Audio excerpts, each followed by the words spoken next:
You cite a tired brain, foggy thinking, as the reason to stop answering questions or giving a talk. How do you combat this while working or writing daily? Well, I eat a big breakfast relatively soon on waking. That really helps. If any of you out there are anxious, and many of you no doubt are, there'll be a large number of you who are anxious and don't eat breakfast. And there'll be a whole bunch of you out there who think, well, I don't eat breakfast. It isn't necessary. It's like, that's wrong. It's necessary. You fasted all night. If you load yourself cognitively or physiologically in the morning, your brain, stressed, will encourage your body to produce insulin. It will take all the blood sugar out of your blood, and then you're done for the day. And then you'll be anxious. The rest of you too, you'll find if you're anxious, try this. It's really, really interesting experiment. The next time you're anxious, go eat something. Eat some protein and fat would be best. You could have cheese and crackers. I'm not a big fan of carbohydrates, but whatever. Eat whatever you're willing to eat, but make it solid. Don't eat a peanut butter, or don't eat a chocolate bar or something sweet. Eat something substantial. A piece of meat, a piece of cheese, some peanut butter, something like that. And then wait 10 minutes and see if you're less anxious. And try that for like 2 weeks. Every time you get anxious, eat something. Because then you can find out if your anxiety is linked to low blood sugar. And it's very likely that it is, especially if you also get irritable and foggy in your thinking. And so the best way to treat that, as far as I've been able to tell, and there's a decent literature on this, is to make sure that you eat a big breakfast. And you might say, well, I'm not hungry in the morning. It's like, who the hell cares if you're hungry? I didn't say enjoy your breakfast. I said eat it. That's not the same thing. There's lots of things that you need to do that you don't enjoy to begin with. You'll get hungry in 6 months and then you'll start to enjoy it. So that's a massive difference. I take small naps quite frequently. If I'm wiped out, I'll go have a nap for 10 minutes or 15 minutes, and then that helps quite a lot. I try to wake up on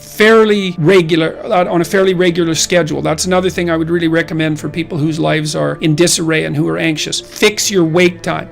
Going when you sleep, that's not so important. So you can still, stay up late and have fun and all that. But getting up in the morning is really helpful. And you also have to figure out how much you can work or write. I can't write for more than my sustainable maximum for writing is 3 hours a day. And if I push it past that, then, especially if I'm editing, I make mistakes when I'm editing, so that's counterproductive. And I can't sustain it across time. And so I don't really think you can do more than about 3 hours of extremely intense intellectual work a day. Although if you have a nap, you can stretch that, but I think at least I end up paying for it across time. So nap, make sure you eat, and make sure you eat protein and fat and not carbohydrates, because carbohydrates are basically poisonous. And make sure that you get enough sleep. So that's how I combat it and try to make myself hyper efficient.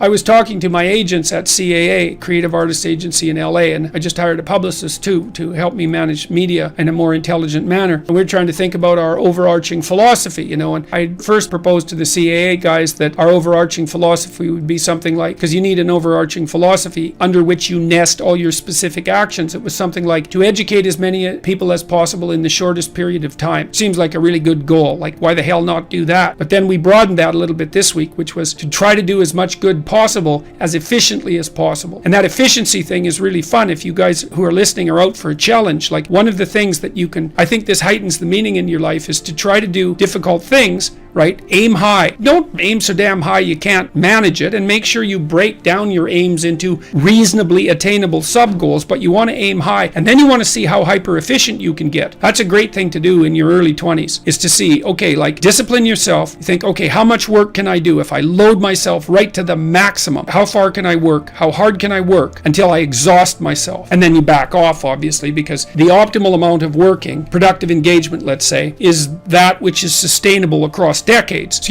you have to learn that, but you don't learn that without stretching yourself to your limits to begin with. And if your life isn't everything it could be, and if you're suffering from an excess of meaninglessness, well, it means you're not oriented in the world of chaos and order properly. It's like you could learn to discipline yourself. Figure out what it is that you need to do and that you want to do, and then see how efficient you can get. Because one of the things that's quite fun is to figure out, if you have a task, I always tell my graduate students this if they're doing an experiment too, if you have a task that you have to do, it's really interesting to spend a few minutes, sometimes hours, depending on how long the task is. See if you can figure out how to do it from 5 to 10 times faster. It means you'll have to rearrange the way you think about it, but you can often do it. And that's how extremely productive people get so hyper efficient. Sometimes it means you have to delegate.